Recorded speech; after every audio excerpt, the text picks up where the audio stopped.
All right, I want to take a look at the corner wall and broad today. We were up a lot on the Dow today. Now, there is a sort of a consensus building, always dangerous, I hasten to add, that we're going to see split government after this midterm election. That is the House under one party's control, Democrats, and then the Senate under continued Republican control. Of course, the White House would remain under Republican control. And markets like that. Now, the consensus could be very, very wrong, and it doesn't pan out that way. There are other variables here.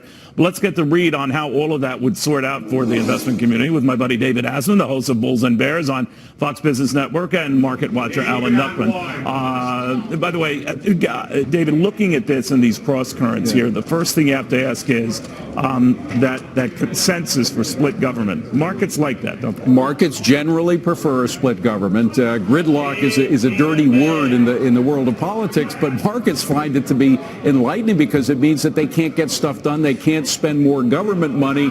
That tends to leave a lot of Wall Street and private sector off the hook. I should just say, but no matter what happens tomorrow, there have been 18 midterm elections since 1946. 18. And in every single one, 18 out of 18, the 12 months following that midterm election, the markets are generally up. So I think we might have some pretty good times coming in the next 12 months. Lord knows what's going to happen beyond that. Yeah, I can't even go to the next 12 minutes. But, Alan, I'm curious, when you look at this, you always have to brace yourself for surprises and whether there's an unexpected development. Let's say the Republicans were to hang on to the House, and then they continue to run the table with all the levers of government under their control. What do you think?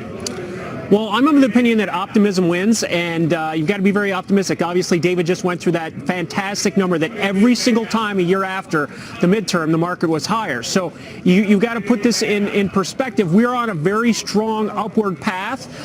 We bounced 25% since the Trump election, but you can total up. It's 311% since that 2009 low. I don't think this changes anything. Again, corporations are going to do well in any political environment.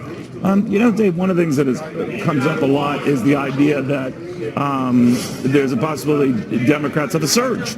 And in that surge, they might just take the Senate. It's one of the less likely variables here, but then what? Well, if they do, or if it's just the House, but certainly if it's both, President Trump is going to have to be a consummate deal maker. And there are certain deals that he wants to make with Democrats. Infrastructure. Remember, there's $1.5 trillion in infrastructure spending that the president and Democrats want to do together. There's also a question of regulation. The president fancies himself as a deregulator. He's done a terrific job in deregulating the private sector. However, he wants to put more regulations on things like pharmaceutical, like drug prices. He wants to have price controls. Democrats want price controls. That could worry Wall Street quite a bit. And there's also concern about the banks and big tech. Remember, he's talked about breaking up some of the biggest high-tech companies.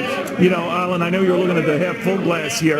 Regardless of how the midterms turn out, I'm wondering whether all the other items that are backing up, like planes at LaGuardia, are an issue. That is the upcoming G20 meeting between our president and the leader of China. We might have a Mueller report before this month is out. The Federal Reserve busy with another meeting, and while that isn't the one that it's expected to raise rates, it could telegraph that. What do you think? It's going to be December. Well, there's always got to be concerns and worries. Otherwise, this wouldn't be any fun. So, we've gotten through every one of those. But I'm the big believer that global growth is driving it. It's not just us. If you look at unemployment around the world, Canada's at 40-year lows. Japan's at 2.3%. Germany's at the lowest unemployment level ever. So, around the world, everybody's doing well. And I think that's very much a positive. We've been able to get through all these woes and worries in the past. I look for that to happen once again. Let me point out, let's go back in the Wayback Machine when we had a split government. If you go back to Reagan, we had a split government, and everybody can probably agree that we did pretty well economically at that time. Yeah, we forgot in 82 when the Republicans lost a lot of seats, I think 27. Of course, the market a year later was up another 19%. Right? Can I bring it back home, though, just for a second, because beyond the congressional races and Senate races, there are a lot of initiatives on the ballot, and a lot of them have to do with taxes. There are 18 states that have initiatives involved in taxes. Colorado, which has a flat tax for income tax, they want to change it into 5-bracket tax, almost double the high end of that. State of Washington has a carbon tax. There's a whole bunch of taxes, and those should be looked at because they could affect business, certainly on a local level to a great extent. And on a personal level, you could be paying thousands of dollars more or less depending on how you vote. Yeah, and where you live. All right, thank you, David. Final word on that. Alan Nuckman, I want to thank you. Thank you.